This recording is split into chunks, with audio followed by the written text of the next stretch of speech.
I think to look forward, it's important to look back a little bit. So I'm going to do a little bit of that and look at what is it that we've learned in the last now 9 months that is going to help us to really think about how we do this in the future. And in Hindi, the word I feel like we are in a particular moment, and the moment is being called different things by different people.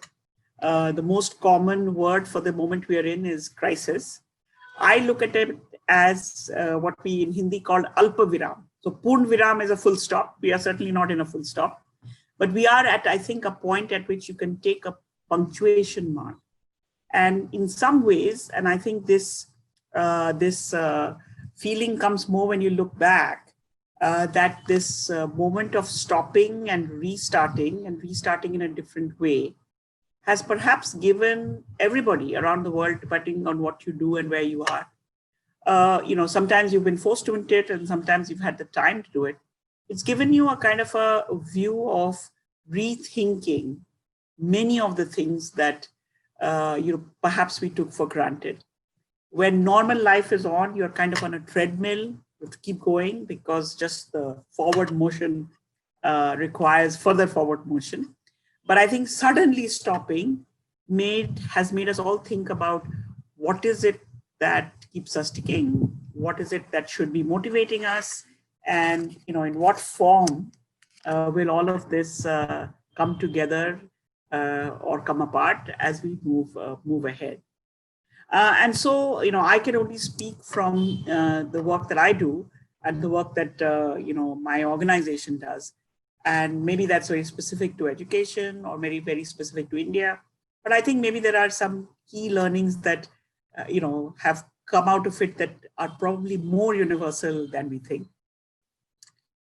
And so I was, just looking back this morning on the last 9 months, and they fall very, I think, again, the fact that you have hindsight, they fall nicely into kind of three, nicely is not the right word, they fall into three clear phases. Perhaps we were not aware that we were in those phases when we were in them, but looking back, they seem like there was clearly phases. First phase of immediately after lockdown, scrambling, trying to figure out, would everything be different? For the education people, it was also a time when we were kind of getting ready for summer vacations in a lot of part of the world, a lot of India. And so was it a time at which you were going to stop anyway and do different things? We in Pratham tend to have the April to June period where we try new things every year. We do some repair work where repair is needed, some rethinking, and some trying of new things. So in some sense, that period for us, we were being forced, of course, to think about new things in new ways, but it was not in a way atypical. I mean, it was very strange to be always at home and, not be able to meet kids and so on. But what we saw, which was different in that phase from other times, is that the uncertainty about the future, the tensions, the fear about health, about livelihoods, all of this created a temperature which was quite different from the normal time of that year. And it needed, I think, and we did it as we do within families, whether we do within friends, I think we did it within organizations quite naturally. It needed a lot of huddling together. Now that huddling together in normal times would have taken a lot more time and perhaps a lot more effort. But because you needed to consult each other, you needed to comfort each other, you needed to collaborate, thinking about how are we going to move ahead, I now look back and see that there was a lot of what I would call huddling together to just think through together what needs to be done, both horizontally as well as vertically within organizations, and certainly within ours. It brought our board much closer to the actual execution. It brought our supporters, because you felt you had to reach out to your supporters to tell them, everybody wanted to know, what are you going to do next? And in many ways, this was quite organic. I think that's exactly what we were doing with families. You were reaching out to your, aunts that you hadn't talked to for a long time. You were in touch with your kids a lot more often than perhaps you would have been. And I think that this holding the teams together, huddling together, as I'm calling it, meant a lot of learning about each other, not just on the work front. We realized, for example, what people's family circumstances were, a lot more things about which probably should have been done as part of a normal process of team building. But I think that the crisis brings things together in a way that I think helped us realize, what binds us together, what did people naturally do as a result of the lockdown in terms of the communities in which they worked or the people that they were connected to. I'm making it all sound more strategic. I think it was done all much more organically. And the fact that we needed to talk to each other made all of this surface, more easily. The other thing that happened, and I'm sure it happened to many others as well, is that there was a lot of financial uncertainty. And now I'm talking at the organizational level. And so you needed to reach out to people who support you in different ways to figure out how durable their support was. Proposal writing, report giving, calls with your supporters would naturally happen. But I think there was a much higher pace of doing that and a greater depth. And in some, I think in a very interesting way, concerns from both sides were, I think, listened to and,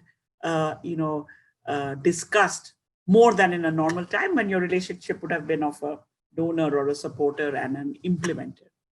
And the fact that there was uncertainty, and there continues to be, of course, uncertainty about who would have how much resources to share with others, made us look internally as well to say, what can we absolutely, have to have, and what is it that we can put aside? And I think looking back, the fact that you couldn't move around meant that there are a lot of expenditure and costs that are related with just simply movement, as well as doing things face to face. If you were to remove those, then what is that frugal core of basic functioning that was necessary, both in terms of what do we need to have, and in reaching out to the communities that we work with, what is that core that needed to be in place? Now, one may ask, why doesn't one do this on a routine basis every quarter anyway? But the fact is that we don't. We do an annual review of what we want to do the following year. And at least we were working very much on an annual cycle. And this whole crisis has made us look at quarter by quarter, month by month, and really kind of come down to the brass tacks of, what is absolutely essential and what can we do without. I think the second phase, and I'm just going back because I think that there's no way in which to look forward without going back. I think the second phase, which I would characterize as roughly between July and September, was having seen what we were doing in the first phase.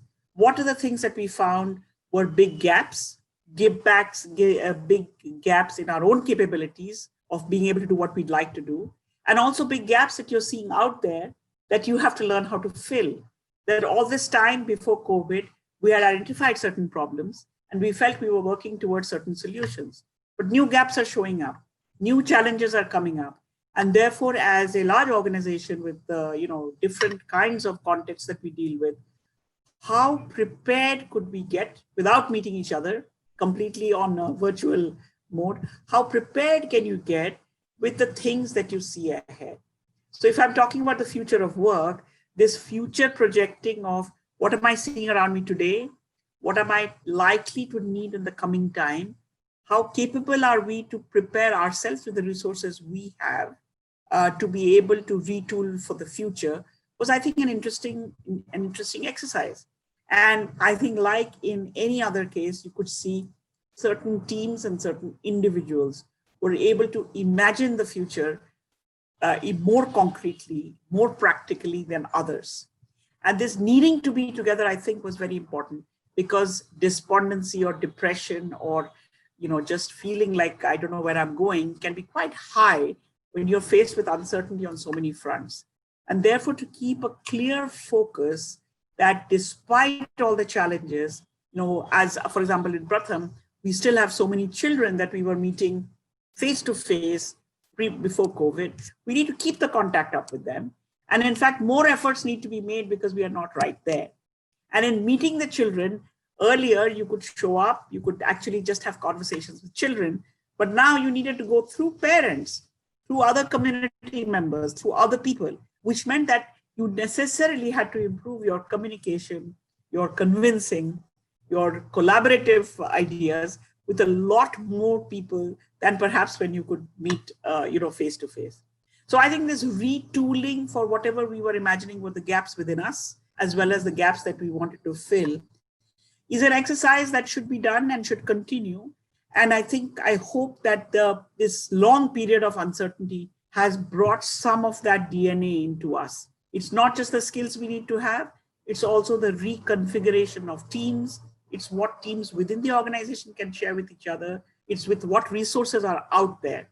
And time and again, I keep thinking, why is it that we don't do this in any case? But often you need to be pushed. You need to feel that you're on the edge before you can perhaps reach out and do that. And so I think that, as we are moving forward, there was a period maybe in the early couple of months where you were waiting for the normal to return. But I think we all need to accept that whatever we are moving towards is going to be different from where we were. And therefore, we need to be different as well. I think we already are different. And how is it that we can anticipate what lies ahead? Certainly, I think the flexibility of how we think and what we do and openness to trying new things has increased tremendously, because we can see that just one method, will not work. We need to try different things. I think in the new strategies, the frugality of the whole exercise is a very central piece. We don't know what is the financial condition that lies ahead, whether as a family or as an organization. And therefore, really focusing on what is core and who is core is absolutely central. And I think as well that if I take the analogy of cooking, you were used to eating a certain kind of meal at a certain kind of time, and now with the hit that has come, you're having to unpack it into what were the ingredients, perhaps arranging them again and reworking things to perhaps come up with a different dish. I mean, this happens to people all the time in the kitchen, that you think that you want to make something, but there is no time, or you don't have the money, or don't have the luxury of going out and buying the ingredients that you want. And then you discover things in your cupboard and on your shelves that were there, but you hadn't really looked at. And how do you bring that out? And perhaps if you're innovative enough, you cook a dish that everybody thinks is actually a lot better than what you were cooking before. I don't want to glamorize this time of COVID to say that everybody has turned into being innovative. But I do think I see across the board, whether it's at the village level, whether it's within our organizational level, a lot more people who are thinking on their feet, and a lot more people who feel responsible for thinking about what the next step is, as opposed to receiving instructions or guidelines about how we are going to move forward. So I think that this churning of the ocean, Samudra Manthan, it does not happen naturally. We need to put ourselves through it. And I think that some of this is where there is no blueprint for what the future holds. But I think as you take a step at a time and you see that this is working, that's exactly the pathway to follow. I don't know quite how to share. I have one slide I wanted to just finish with. So what I was saying is that we know there is this thing called the school. It has very familiar pieces to it. And we know what is the home. This is what it looks like. But in these last couple of months, it's not like the other people weren't there, but they've really come into sort of front and center, a whole set of things. And I would not just call it technology, but I would say mechanisms of reaching and teaching that have appeared, and we have made them appear. The same cast of characters that was here has made them appear. And there's a whole set of, I would say, locations and people that have come into the center of the stage that perhaps were not there before. I mean, that were perhaps not in the spotlight before. And to me, it looks like if you're in the business of education, the what is to be done in education, the how, the who, the where, the when, all of that has expanded and shown possibilities that what you were doing can really happen in a much more multidimensional way than before.